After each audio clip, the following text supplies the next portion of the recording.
таптакырандайга жол бербеш керек. Комторду алып бизге өткөрүп алыш бул өтө оор маселе. Өтө оор маселе. Бизде мүмкүн ушундай нерселерди бүттү, чекит менен ура бересиңер. Өтө оор маселе. Бул андай болбойт да, мүмкүн да эмес.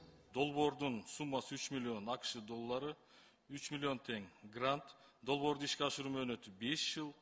Долбоордун жыйынтыгында электр энергиясын жоготуулардын деңгээлин төмөндөтүү, каражат чогултуу деңгээлин жогорулатуу, электр менен камсыздоонун ачык айкындуулугун жана ишенимдүүлүгүн жогорулатуу, аварияларды азайтуу жана керектөөчүлөрдү электр энергиясы менен камсыздоонун сапатын жогорулатуу күтүлүүдө. Аталган маселе сурамжылоо жолу менен күн тартибине кирди. Биздин комитетте сурамжылоо жолу менен өттү деп жооп бердим.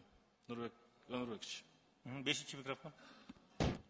Анан кантип эле сурамжылоо жолу менен ура бересиңер силер?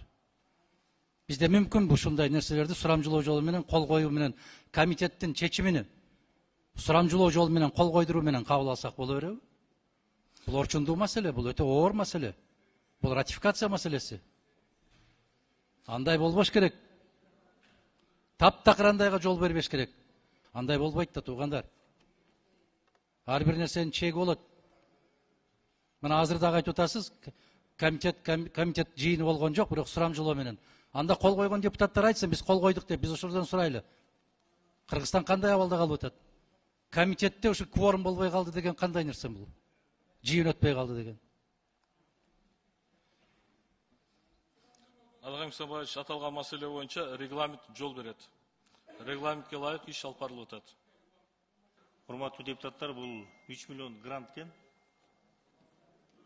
Ошон үчүн 2-3 окуудан рахмат. 5-чи микрофон. Бүтүн Кыргызстан Мадумаров, урматтуу кесиптештер.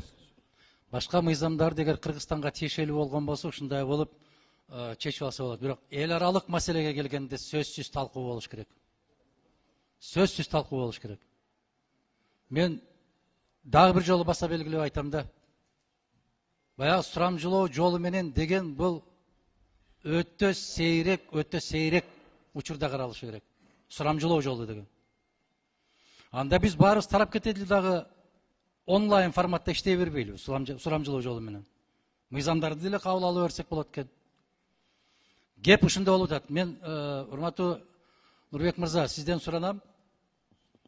Кийинки жыйынга чейин муну калтырышыңыз керек. Комитет муну талкууга алышы керек.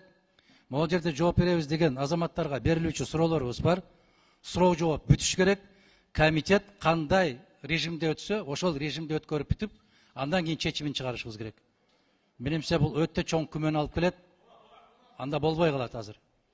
Ошон үчүн калтырып коюңуз, комитеттин кароосуна кайра жиберсеңиз. Рахмат. Урматтуу депутаттар, анын үчүн сунуш кылгыла күн тартибине алуу боюнча. Мен карабайсыз эле карап кое албайм да. Сунуш бериңиздер. Кагаз жүзүндө берип коюңуздар сунушту азыр. Мен ошону добушка коюп берейин. Анан күн тартибинен эгер эметсе алалым. Азыр күн тартибинен алып турабыз. Добуш бербейбиз дагы. Комитет кандай талап менен өткөрүлүп даярдалып келсе, ошондо карайлы. Бир жума. Атакан Кимжанбаевич, айтсаңыз, комитетке кайра кайтарабызбы же бүгүнкү эле күн тартибинен алып коебузбу ошону? Бүгүнкү күн тартибинен кайтарып, анан күн тартибинен алып салуу боюнча. Ооба. Күн тартибинен алып турабыз. Анда урматтуу депутаттар. Негизи макулдашуулар керек, чындыгында. Мейли алсак алып салайлы. Бирок ошол эле кезде төрага комитетти мындай чакырса, бир ынтымактуу иштесе жакшы болот эле да. Макулдашуулар керек, чындыгында. Мен окудум, өтө керектүү булар. Рахмат.